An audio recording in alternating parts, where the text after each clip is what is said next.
Hello mga Zay! I am back for another vlog. For today's video nga pala ay magro-room tour tayo dito sa Okada. At ito nga pala yung room namin. Andito na nga yung TV, table at saka yung dalawang bed. Ito na nga pala yung itsura niya sa malapitan. Comfy talaga to. May 2 bed na nga dito. May pa-sliding mirror pa sila dyan. At ito naman yung CR kung saan katabi lang ng jacuzzi yung view. Separate nga pala yung shower at saka toilet dito. May lababo na nga dyan at sila na nga bahala sa toothpaste mo. Ganto nga pala buksan yung mga ilaw. Mapipindutin ka lang dyan at kusa na yung magbubukas.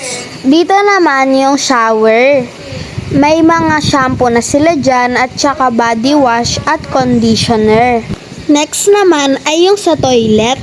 May flush at bidet at cleansing na nga dyan. May toilet paper na nga rin sila dito.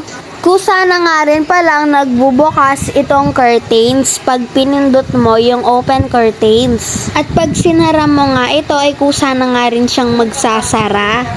Pero pag sinara mo nga itong mga curtains na to at umalis kayo, tapos pagbalik nyo, nagbubukas nga rin siya. Ang ganda nga dito, may jacuzzi na nga, may pa-chandelier pa at katapat mo lang yung mga fountains. Ito naman yung mga wardrobe. Ito yung dressing room kung saan ka pwede magpalit at ilagay yung mga gamit mo. May pakape na nga rin sila dyan. Pero yung mga nandito ay hindi nga libre at saka times 5 pa ata ang ibabayad mo pag hinawakan mo yung mga yan. Pag hinawakan mo ng over 60 seconds ay babayaran mo na nga yan. Same lang dito sa mga nakalagay dito. Dito na nga magtatapos ang room tour. Maraming salamat sa panonood. Paalam!